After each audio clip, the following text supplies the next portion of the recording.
Let's do this. The Cult of Hockey podcast by the faithful and for the faithful. I'm David Staples of the Edmonton Journal, and I am here today with Bruce McCurdy. Hey, Bruce. Hey, David. How are you doing today? Good. It's a good day out there. Unlike you, as the trade deadline was going on, and you took first dibs on this story on Kulak trade. I went out for my exercise then. You're still waiting to get out, so it's always a good day when you can get outside and do some exercise is what I say. Yeah. Ken Holland rewarded me by putting off his 3 p.m. presser until 4 p.m. So I guess I'll be going out after that now.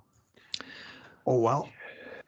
There's enough time in there between that and the start of the game that I even have time for a bite to eat if Kenny doesn't go on for too long. Hopefully, well, it'll be interesting to see how he describes Brassard's game. So the Oilers made a couple trades, Bruce. They traded for Kulak. It's not Stu Kulak. What's his first name? Brett Kulak. Brett Kulak. Stu Kulak was a player in the 80s, right? Played for the Canucks from the Edmonton area as well. Yes. And Brett Kulak, I wonder if they're related. Anyway, he's a defenseman from Montreal. The Oilers traded a second-round draft pick, William Lagesson, and there may be some salary retained. I don't know if that's confirmed yet. And they also traded a fourth-round pick for Derick Brassard of the Philadelphia Flyers. This is Derick Brassard's 10th NHL team.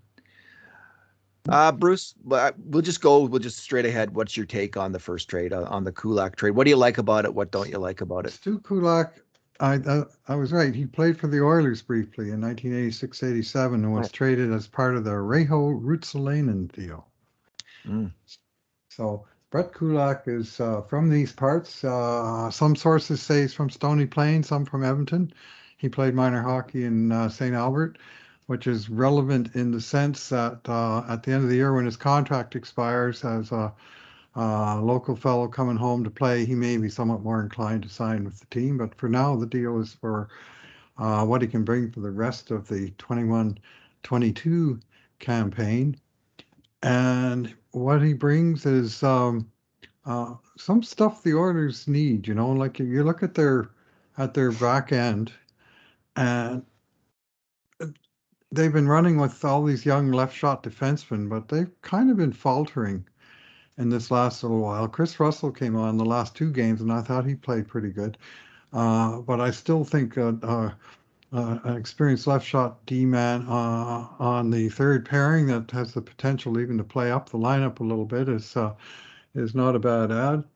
He's it's right out of the Ken Holland playbook. On the trade deadline, the first thing you do is you go out and get a veteran defenseman. Then you look around and see what else is there. And it's 3 out of 3 years that he's done that in Edmonton, his first trade. This guy, as veterans go, he's a young veteran, a mere 28 years of age and only 316 NHL games on his resume. But, he's been around the block. He's played in parts of the last 8 seasons in the NHL. And this year he played, he bumped up the lineup a little bit in Montreal just because of the injuries. They didn't have, of course, Shea Weber all year. They didn't have Joel Edmondson for all but 4 games that he played. And so Kulak's been kind of on the cusp between a 4 and a 5 in Montreal, playing about 17 minutes a night at even strength. His most common partner is Jeff Petrie, which says top 4 for sure on that team. But he has moved up and down. He's mostly an even strength player. He's from my recollection of watching the guy, a pretty good skater and mover of the puck, and doesn't mind jumping into the play a little bit. And he's right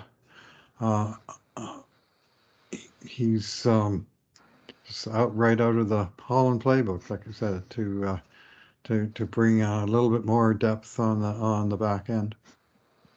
So the first time they did it, Mike Green, that didn't work out.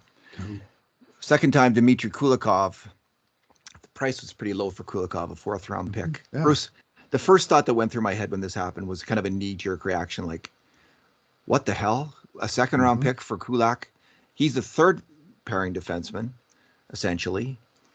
Kulikov was a second-pairing defenseman, and they got they're kind of similar players, maybe in some ways. I don't know. Like I haven't watched Kulak's game, so I can't say I can't speak to his value as a player.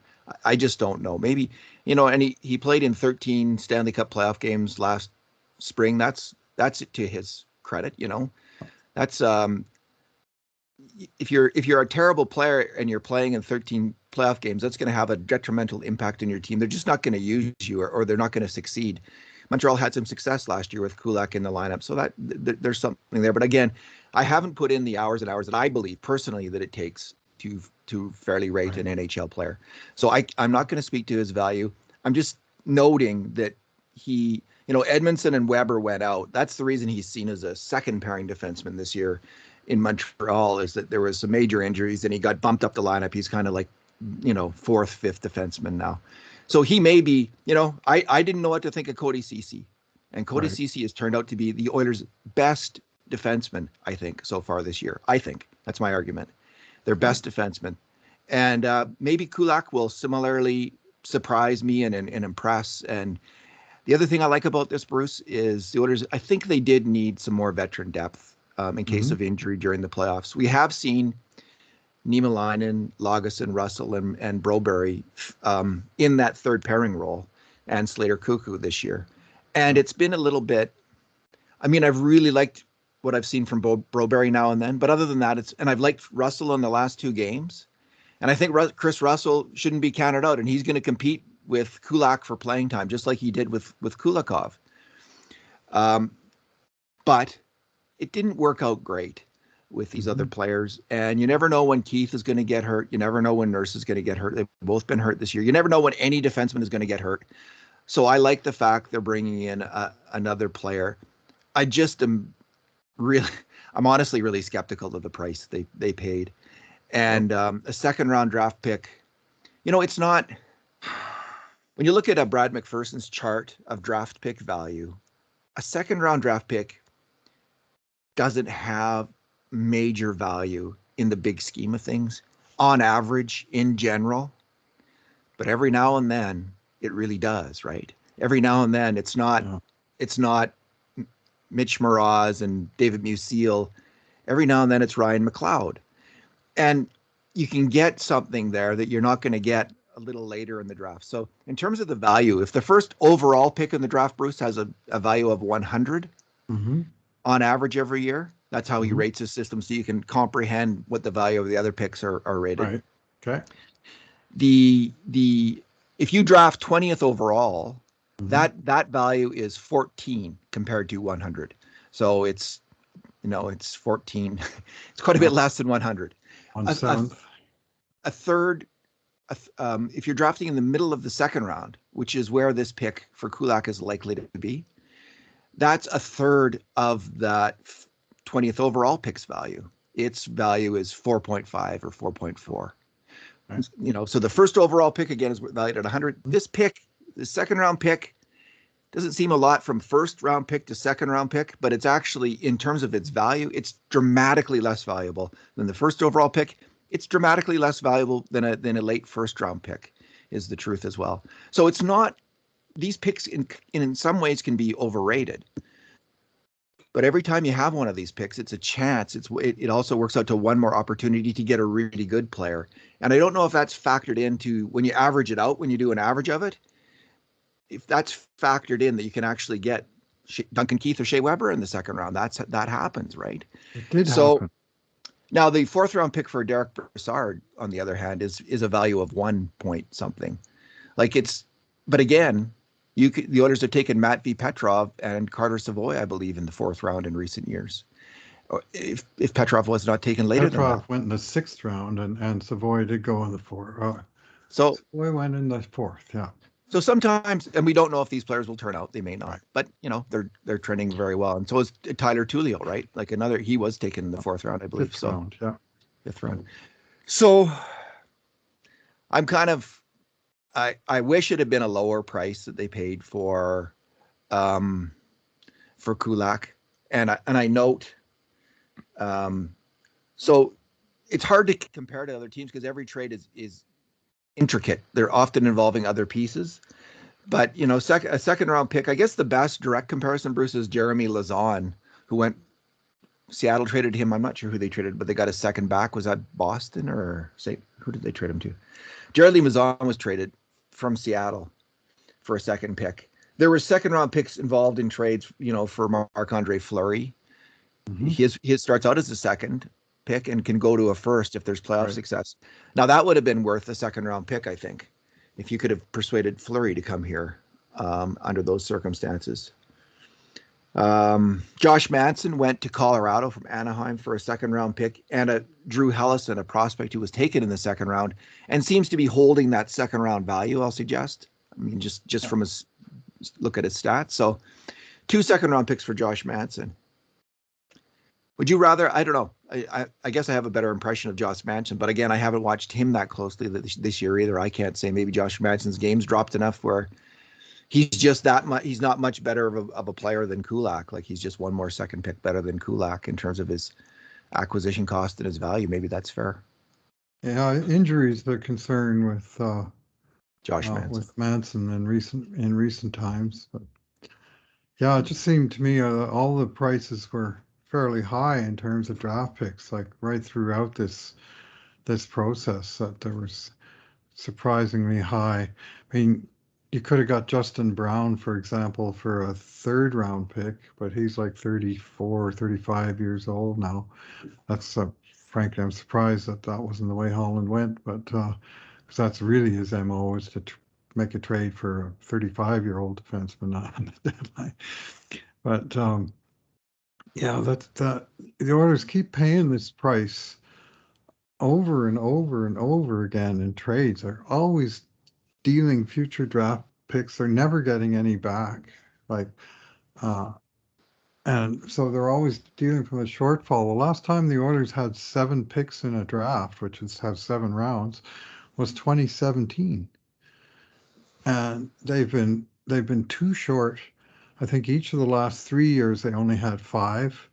Now this year, depending on how the conditional pick goes, and this was a complicated trade for Kulak. It was a second round pick this year, unless the Oilers make the Stanley Cup Finals, in which case they owe the same second round pick to Chicago. It's a condition on the Duncan Keith trade. And if that happens, then it becomes a second round pick in 2023 that they have to owe the Habs. The Oilers also sent William Lagesson to Montreal in this trade, and Montreal, for their part, retained half of the $1.85 million cap hit on Kulak, just so the Oilers could just squeeze him in underneath. So they're paying an extra premium, of course, for that to get Montreal to eat salary. But assuming the Oilers don't make the Stanley Cup Finals, then this year they'll owe their second round pick to Montreal for Kulak, their third round pick to Chicago for Keith, and their fourth round pick to New Jersey for Kulikov. That's last year's trade. And they're constantly dealing at a deficit in terms of they have to trade next year's picks because this year's they already traded away last year. And we've seen this with Holland. I mean, he traded a 2020 and a 2021 second to get Andreas Athanasiou, and a deal that really bit him on the butt. He traded a 2021 fifth to get Tyler Ennis in 2020. Then he dealt a 2022 fourth to get Kulikov in 2021. And now he's dealing into 2023, possibly in the Kulak deal and definitely in the Derick Brassard deal, because he didn't have a fourth this year because he dealt that last year. So now he's dealing next year's fourth. So it looks like the Oilers could go as many as 6, or well, they could go 100 straight years without a full complement of draft picks the way they're going, because they're always dealing from their future draft picks, because they haven't had any success or anywhere near enough success in the past actually using the draft picks to get players that can fill the depth roles for them. They're always trying to fill from outside. It speaks to this summer signing of Slater Cuckoo, right? They decided to sign him to a 2-year deal. And I liked the signing at the time. I thought Cuckoo had a good year the previous year. but his game kind of fell apart this year. He got injured again, and he's on leave now. I guess he was sent to the HL now. I think he's on a leave. Yeah. So I'm not sure what's going on there. I hope things are well with him. But he didn't, in terms of his performance for the Oilers this year, it didn't work out. If it had worked out, they wouldn't be making this trade today. He was the guy in this role. And then they tried all these other players. And, to give the Oilers credit, they're a lot closer to having the depth players that are coming close. And one way to look at this trade, Bruce, is they traded William Lagesson today and a second pick for William Lagesson 2 years from now, essentially, in Kulak. You look at their careers, William Lagesson's numbers and his career path is very similar to Kulak's. So we'll see if that's the case, if William Lagesson pans out like that. So it was a failure in the and not finding a better alternate defenseman than Slater Cuckoo this summer. Could they have gone back to Kulikov, for instance? Was that open to them? How much would have that cost? What did he? I think he signed for $2 million a year. 2 years at about $2 million, just over $2 million, I think. So a little bit quite a bit pricier than Cuckoo. They do have the depth bubbling up though. Niemelainen is close. He looks close. Broberry's on the team next year. I mean, some people are saying, well, maybe they'll sign Kulak next year, and of course that's a possibility. But really, you've got Keith next year and Nurse next year for sure. Philip Broberry's got to play next year, and I guess he could play on the right side. So if Kulak shines, he could get another contract, kind of take Chris Russell's spot in that 6-7 D-man role. So yeah. And I guess Chris Russell's been hurt so much, it's hard to know what they have. I mean, he has played well, but can you count on him being healthy through a playoff series? And you do need more depth. So I understand the need to make a trade for a veteran defenseman. Again, just the price was a little higher. Let's move on, Bruce, to the Brassard trade. What did you think? They traded this 4th-round pick for Derick Brassard. I have to say I like the trade until I saw Mark Spector random. And again, I don't know. Haven't watched Brassard. I can't say what he's like in his, he was obviously a good NHL player before, but he's 34 now. And Mark Spector published some quotes from some scouting service, which talked about Brassard's last 10 games. And essentially what they're saying is he's an offensive-minded hockey player. And his play, when he's attacking and having some success there, he can still be a good player. But his defensive play leaves you wanting. His play off the puck is not great.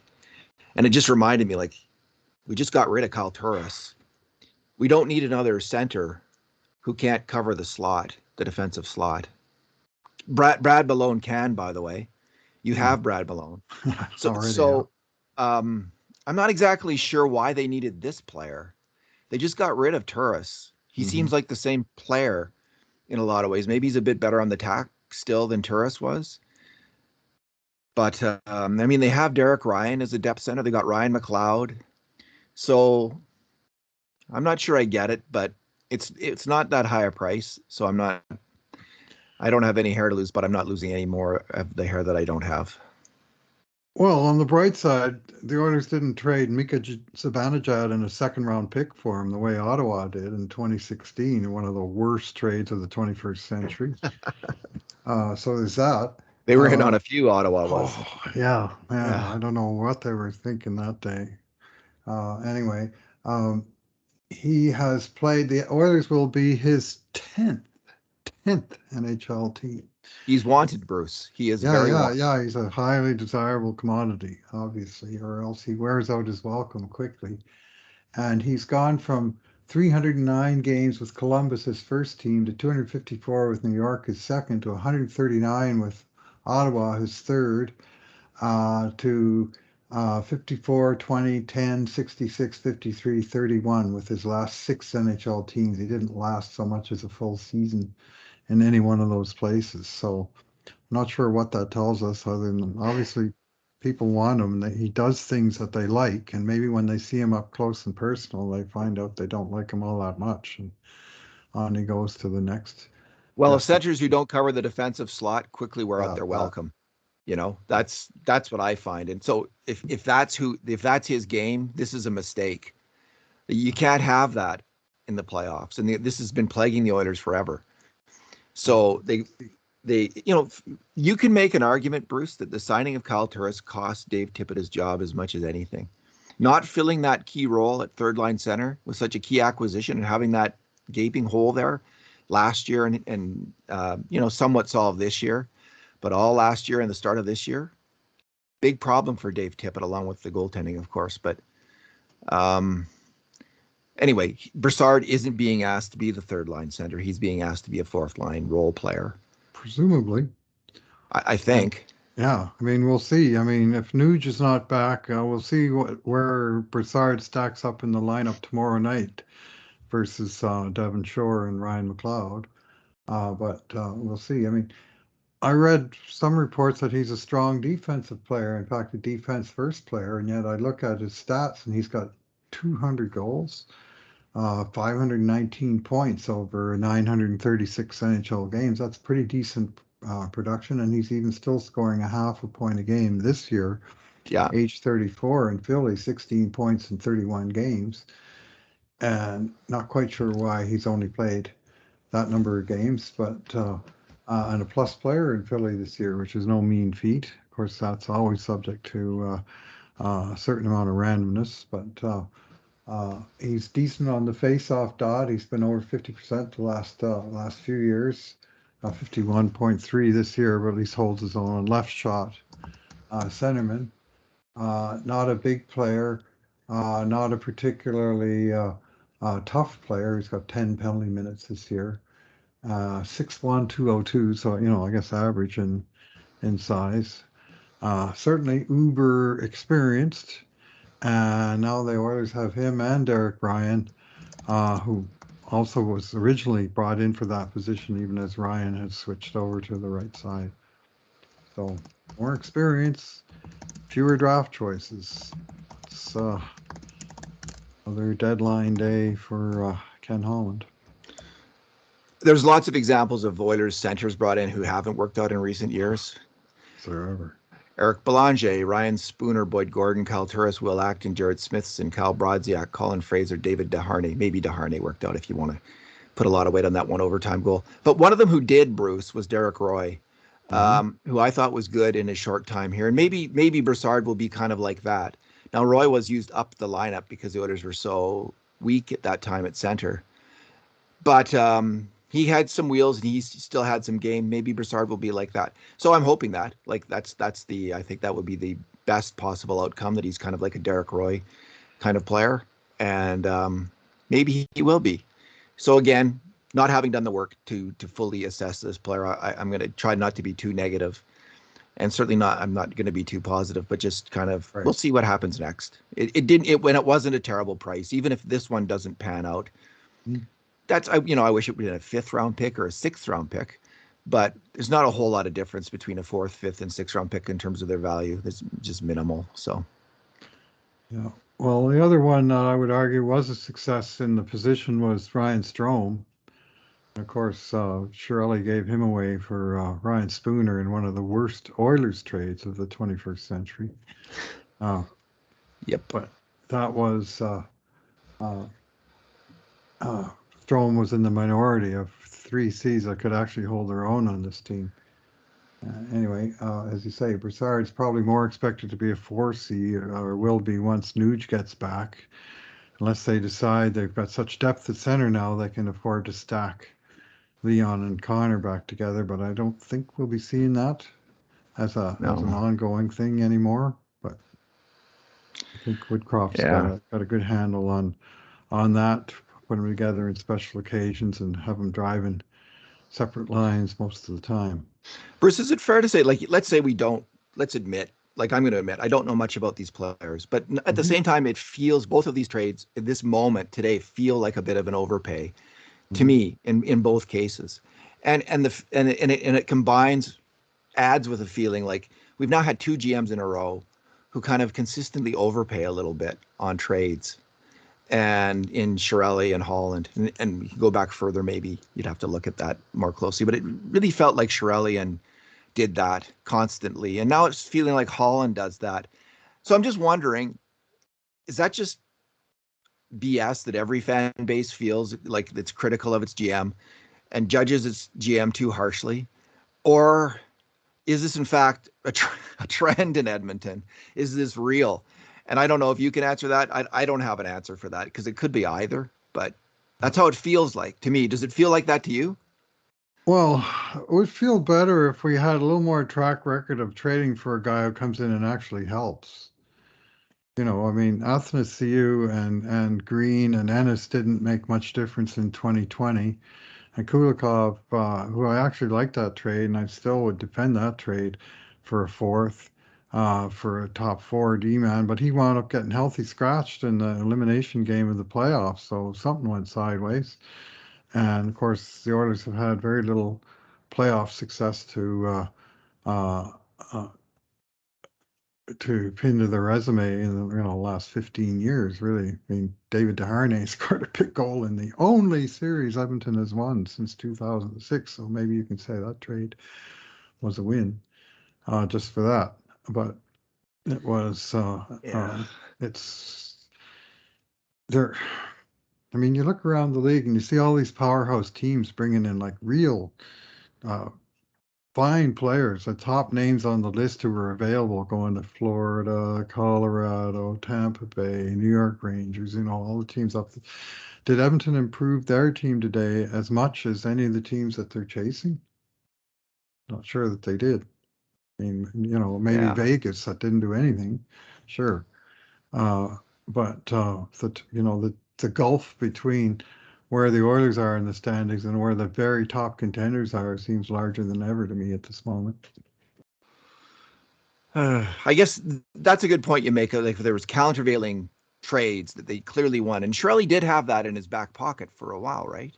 Like he had the Cam Talbot deal, he had the Maroon trade and the Cassian trade, which looked good and really good initially. So there were some things that you could point to and say, well, he has made some good deals. Like, yeah, maybe this isn't going to work out, but there's been some good deals. He seemed to get worse as things went along. He maybe got a little more desperate. The thing I guess you could say about Holland is, and this is when I took a look at it last night, if you actually look at their forward group, I mean, how long, Bruce, have we been looking and moaning about the need for top six wingers to play with McDavid and Draisaitl? Not an issue anymore. There's a plethora now of players. There's competition on this Oilers roster, real competition for the spots on McDavid and Draisaitl's wings. And they don't need to play them together because they brought in Hyman and Kane. I mean, Evander Kane, I don't know if there's a better player, a better addition at, post in this year, this calendar year, than Evander Kane signing in Edmonton. So that's to Holland's credit. If he's going to get blamed for maybe not being the sharpest in some trades, then he has done well there. Derick Ryan is panning out. Like, he has become, I think, he's met the mark in terms of what I was hoping for, at least. Now that he's moved to the wing, especially, he's a really solid NHL hockey player, and he's getting the job done. Cody Cece's another really strong signing. So there are some countervailing things with Holland, including, and then there's Jesse Puljujarvi, him convincing Puljujarvi to come back, which is crucial for the team, not giving up on that player.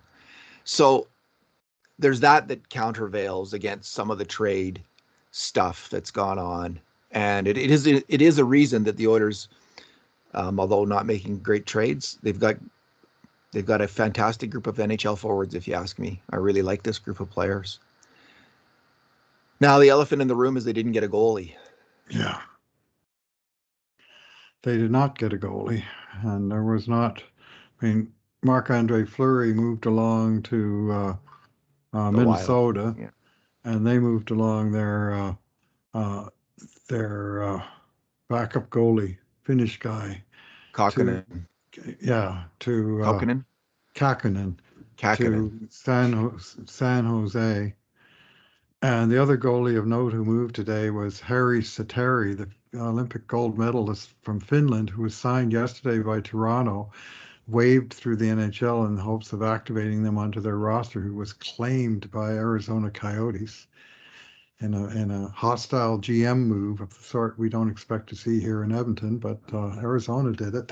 More power to them as far as I'm concerned. But they claimed him before. Edmonton wouldn't have had the chance to claim him, but I would have been absolutely shocked to my core if Edmonton had pulled off a move like that. It's just not Holland style. Anyways, I'm not sure there's, what's out there that's demonstrably better than, especially the way he's been playing Mikko Koskinen. I mean, if people like putting down Koskinen, at the same time you hear people say, oh, if Edmonton had average goalie, they had good enough to be able to win games. And, Koskinen, if nothing else, is an average goalie at the NHL level. Well, it's I think funny, it's Bruce, fair to because say people, that. yeah, people were bringing up Jake Allen. Jake Allen's save percentage in the last 5 years are abysmal. They really are. Like they're below league average. He had one good year, and otherwise it's been like 906, 903, 904, 905, and they had the one good year. And then for a second there, the name John Gibson at Anaheim was mentioned. His save percentage the last 3 years is like 906, 905, 903. Like you're going to pay $6 million a year for his reputation, his past, what he was before he got hurt. I think he's been hurt. That's got to be the explanation. I mean, Anthony Stolarz is out playing. The guy that no one mentions the great Stolarz giveaway of the Oilers. Stolarz is, for goalies that played more than 10 games in the NHL, he's one of the best goalies for save percentage this year in the league. I think he's like near close to 920. Anyway, nobody saw that. But I agree, Bruce. Koskinen, Fleury's save percentage this year, I think, is 908, and Koskinen's is 906. In the last 15 games, Koskinen, I bet you for sure, has outplayed Marc-Andre Fleury. So there is that. And there is also the faint hope that Mike Smith will get healthy and return to his form of only last year. He was a really good goalie. And then there's also they're talking about bringing in Kokkonen, whatever his name is. Sorry, Mr. Kokkonen, Kakkonen. But is he any better than Stuart Skinner? I mean, you look at his numbers over time, and he's a young goalie. He's about the same size as Stuart Skinner. His AHL numbers are the same. He's got a bit more NHL experience, but he's done nothing exceptional in the NHL. So I was thinking, yeah, the names that I was hearing for goalies today, Kakkonen and Allen, and to some extent Fleury, they weren't thrilling. Right. At least Varlamov has a 913 save percentage this year, but he didn't want to come here apparently. So. Yeah, well, Fleury, I mean, for all that he's, he comes into Minnesota and takes over the number one role from Talbot. If you look at their stats, they're almost indistinguishable. I think Fleury is 908, 295 goals against average, minus 1.2 goals saved above average, and Talbot's 907 with 292 and minus 1.3 goals saved above average. Like they're almost identical. And you can say, well, Fleury played on a worse defensive team in Chicago, but the goals saved above average kind of a little bit puts the lie to that. And I mean, we'll see. Chicago did pretty well there to take Fleury for nothing at the beginning of the year, use him for most of the year, and now trade him off for a second-round pick that could become a first if Fleury delivers in the playoffs. And so they got a good draft choice out of that connection. Good time to be a seller. Look at the Canadians. They got a real haul. And I think it's mainly because they had that Stanley Cup run. So all of those players, Sherratt, Kulak to some extent, Lakeinen, they have that kind of glow about them, right? Of Stanley Cup playoff success, which increases your value in the NHL. It does. And so that helped the Habs get the bounty of picks that they have gotten at this trade deadline. Well, Bruce, I guess we can leave it there. Ken Holland's going to be on soon. Any final thoughts or other thoughts? Yeah. Just say they did nothing with Josh Archibald. Could they trade him to the States though? Could he even cross the border? He's a dual citizen. So there you go. His dad is from Saskatchewan, and he was born in Saskatchewan. But Jonathan Willis pointed out that he played, dad played college hockey in North Dakota, and the mom was on the swim team there, and she's obviously an American because Josh is a dual citizen who in fact played for the United States at the World Junior Championship when he was that age. And so he would definitely be able to cross the border. Our friend Murdoch Davis had raised some question about that because if, a foreign national unvaccinated would definitely have trouble crossing the border.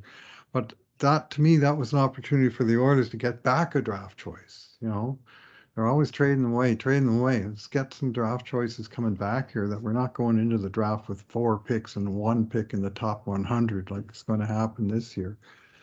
And it always seems to be a one-way street, that our players, depth players, don't have much value on the trade market. I think they could have got something for Archibald and to trade him to an Bruce, American team, but you think? I don't think.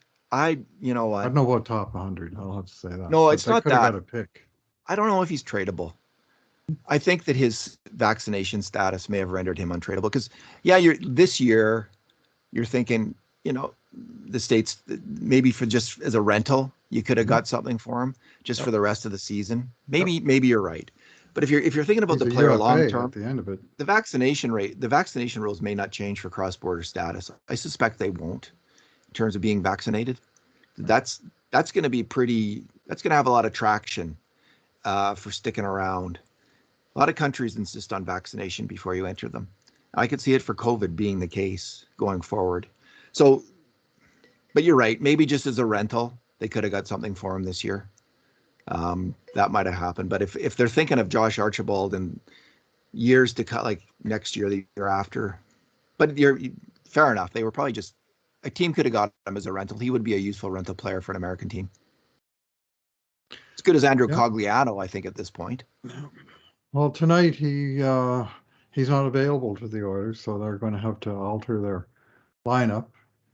Brad Malone gets in at left wing because Josh Archibald is not able to travel with the team. And you'd wonder at what point you're just better off to move the guy for an asset, and that time was today, and obviously it didn't happen. So it's we'll see. I mean, maybe Archibald will find a way to help the team down the stretch and in the playoffs, but he's going to have to do it on a part-time basis, unfortunately.